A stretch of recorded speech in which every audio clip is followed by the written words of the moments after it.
अब reason of accidents ऐसा नहीं है कि हम लोगों को पता नहीं है, हम सबको पता है कि अगर गाड़ी ओवर स्पीड चलाएंगे हादसा हो सकता है, रेसिंग करेंगे दूसरी गाड़ी के साथ हादसा हो सकता है, नशा करके गाड़ी चलाएंगे, गाड़ी चलाते समय मोबाइल का इस्तेमाल करेंगे, रॉन्ग ओवरटेकिंग करेंगे, तो these are all main reasons of accident. ऐसा नहीं कि हम लोगों को रीज़न एक्सीडेंट का पता नहीं, हम सबको पता है। उसके बावजूद जब हम गाड़ी चलाते हैं, हम ड्राइविंग को आज भी बड़े हल्के में कैजुअल अप्रोच से चलाते हैं। हम टू व्हीलर चलाते हैं, हेलमेट हमारे मोटरसाइकिल के साथ लगा होता है, हमने या तो बाजू में लटकाया होता है या हैंडल के साथ लगाया होता है, और थार्ड से टू व्हीलर चला रहे होते हैं कि कहीं बाल हमारे ख़राब ना हो जाए। क्योंकि मैंने जैसे आपको बताया कि 1.5 लाख लोग जो हर साल एक्सीडेंट्स में मर रहे हैं, उसमें से 35,000 लोग वो होते हैं जो टू व्हीलर चलाते हैं, और उनका एज फैक्टर है 15 और 25 साल के बीच। यानी 15 और 25 साल का जो पीरियड है वो एजुकेशन का पीरियड होता है। कोई कॉलेज में पढ़ रहा है, कोई यूनिवर्सिटी में पढ़ रहा है, लेकिन हर साल हमारे 35,000 पढ़े लिखे लोग, वो अनपढ़ नहीं होते हैं, पढ़े लिखे लोग गलत गाड़ी चलाते हैं, हेलमेट का इस्तेमाल नहीं करते हैं, टू व्हीलर चलाते समय हादसे होते हैं, और 35,000 लोग हमारे हर साल मर जाते हैं। Of the people of the land, people of the country. लेकिन अगर हम सब लोग उस लॉ कानून को इम्प्लीमेंट करते हैं तो हमें फायदा होता है, अगर नहीं इम्प्लीमेंट करते हैं तो हमें नुकसान होता है। इसी तरह ड्राइविंग को लेके ट्रैफिक रूल गवर्नमेंट ने बनाए हुए हैं गाड़ियों के ऊपर। अगर हम सब लोग ट्रैफिक रूल की पालना करके गाड़ी चलाते हैं तो कितने हादसे जो हैं ऑटोमेटिकली कम हो जाते हैं। वहाँ किसी आरटीओ की, पुलिस वाले की, ट्रैफिक वाले की जरूरत नहीं है। बड़ी बार हादसे होते हैं, आरटीओ के खिलाफ नारे लगते हैं, पुलिस के खिलाफ, ट्रैफिक के खिलाफ, लेकिन हम कभी ये नहीं सोचते कि ये हादसा हुआ है तो what is the actual reason behind this accident. सिर्फ ये सोचते हैं कि एक्सीडेंट कम करने हैं, हादसे कम करने हैं, तो आरटीओ ने करने हैं, पुलिस ने करने हैं, ट्रैफिक ने करने हैं। जबकि ऐसा माना गया है कि 90% एक्सीडेंट जो है that are occurring due to negligence of driving, that are occurring due to human error, इंसानी गलती के कारण 80 से 90% एक्सीडेंट्स एज ऑन आज की डेट में रोड के ऊपर हो रहे हैं। और गवर्नमेंट का हमारा मानना है कि अगर ये 90% एक्सीडेंट जो इंसानी गफलत, इंसानी गलती के, नेग्लिजेंस के कारण हो रहे हैं, हमने किसी ना किसी तरह से इनको मिनिमाइज करना है, क्योंकि इसमें किसी पुलिस वाले की, ट्रैफिक वाले की जरूरत नहीं है। रूल्स एंड रेगुलेशन तो 60% हादसे हमारे पैसेंजर ही कम कर देते हैं। देखिए, हम लोग जहाँ से बसोली जाते हैं, आप बैठे हैं गाड़ियों में, हम देखते हैं जहाँ से आप बसोली से आप कठुआ जा रहे हैं, जम्मू जा रहे हैं, हम देखते हैं गाड़ी का ड्राइवर ओवर स्पीड चला रहा है, अगली गाड़ी के साथ रेसिंग कर रहा है, मोबाइल का इस्तेमाल कर रहा है, 4 बंदे बैठे हैं साथ गप्पे लगा रहा है, बट जो पैसेंजर है they sit as silent spectator. वो कभी ड्राइवर को हिम्मत नहीं करते,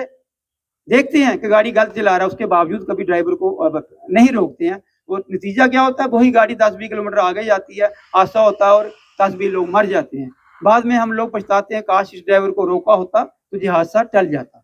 तो जहाँ पे पैसेंजर का बड़ा रोल है, जितने भी लोग गाड़ियों में बैठते हैं, मैं इस प्रोग्राम के माध्यम से और मीडिया के माध्यम से यही रिक्वेस्ट करूंगा उनसे, जब भी वो गाड़ियों में बैठते हैं उनको लगे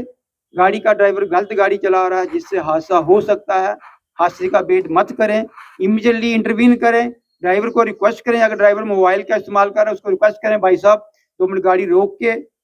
के बात करो, हमें कोई जल्दी नहीं है। सिमिलरली अगर वो रेसिंग कर रहा है उसको रिक्वेस्ट करें, लेकिन हम लोग हेजिटेशन करते हैं, शर्म करते हैं, इन बिटवीन हादसा हो जाता है।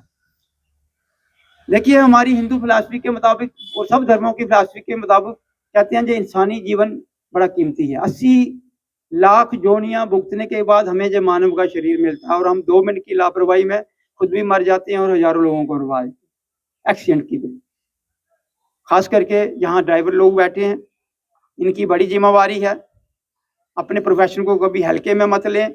मेरा मानना है कि देश के सिपाही के बाद अगर कोई लोगों की जान बचा सकता है तो वो ड्राइविंग का प्रोफेशन है,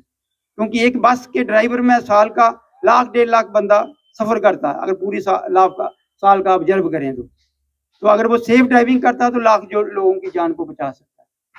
तो इसलिए मैं जो ड्राइवर लोग जहाँ बैठे हैं उनसे रिक्वेस्ट करूंगा कि आपका प्राइवेट प्रोफेशन है, आपकी कोई गवर्नमेंट जॉब नहीं है। बड़ी बार देखा कि एक ड्राइवर घर का कमाने वाला हादसे में डेथ हो जाती है और पूरी फैमिली रोड के ऊपर आई,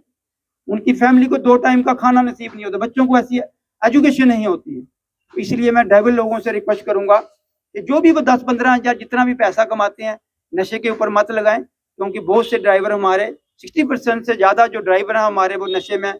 नशे का इस्तेमाल करते हैं, नशों की चीज़ों का इस्तेमाल करते हैं। तो मेरी रिक्वेस्ट है कि आप जो पैसा इतनी मेहनत से कमा रहे हो, अपनी बच्चों की एजुकेशन के ऊपर लगाओ, बच्चों को पढ़ाओ लिखाओ, ताकि आपके बच्चे पढ़ लिख के अच्छी सर्विस ले लें और जब आप लोग बूढ़े हो जाओ तो आपका सहारा बने। और ऊपर चलाओ, जो ट्रैफिक के रूल रेगुलेशन गवर्नमेंट ने बनाए हैं उनकी पालना करके गाड़ी चलाओ और अपनी गाड़ियों के डॉक्यूमेंट जो वैलिड रखो। बड़ी बार हादसे होते हैं, हम देखते हैं गाड़ी का परमिट खत्म है, फिटनेस खत्म है और उस वक्त क्या होता है, लोगों को क्लेम नहीं मिलता, जो सवारियां उसमें डेथ हो जाती है जिनकी, उनको क्लेम नहीं मिलता, मालिक को क्लेम नहीं मिलता। और बड़ी बार हम देखते हैं कि जब चेकिंग करते हैं तो किसी का परमिट खत्म है, किसी की फिटनेस खत्म है। लिहाजा मैं आप लोगों से रिक्वेस्ट करूंगा, मैंने आपको पहले कहा, आपका प्राइवेट प्रोफेशन है, आपकी सेफ्टी तभी है जब आपकी गाड़ी के डॉक्यूमेंट वैलिड है, ताकि आपको कुछ हो जाए कम से कम आपको कल इंश्योरेंस का पैसा मिल जाए। तो मालिक की तो रिस्पॉन्सिबिलिटी है, लेकिन साथ में आप लोगों की भी बड़ी रिस्पॉन्सिबिलिटी है कि आप जो गाड़ियां रोड के ऊपर चलाते हो, एक तो उसके डॉक्यूमेंट वैलिड हो और गाड़ी में अगर कोई खराबी है, बड़ी बार ड्राइवर को पता होता है गाड़ी में छोटी मोटी खराबी है, लेकिन ड्राइवर लोग लापरवाही करते हैं, मालिक को नहीं बताते हैं, वही छोटी खराबी गाड़ी चलाते चलते हैं वहां बड़ी खराबी बन जाती है और हादसा हो जाता है। तो मैं आपको रिक्वेस्ट करूंगा, अपनी गाड़ियों की प्रॉपर मेंटेनेंस करवाओ और मालिक को बताओ जब भी लगे आपको गाड़ी में थोड़ी बहुत प्रॉब्लम आ गई है, क्योंकि ये एक हिली एरिया है, हिली एरिया में थोड़ी सी भी खराबी गाड़ी में होगी, हादसा हुआ और गाड़ी 100-200 फुट नीचे चली तो कितना बहुत ज्यादा नुकसान होने के चांसेस रहते हैं।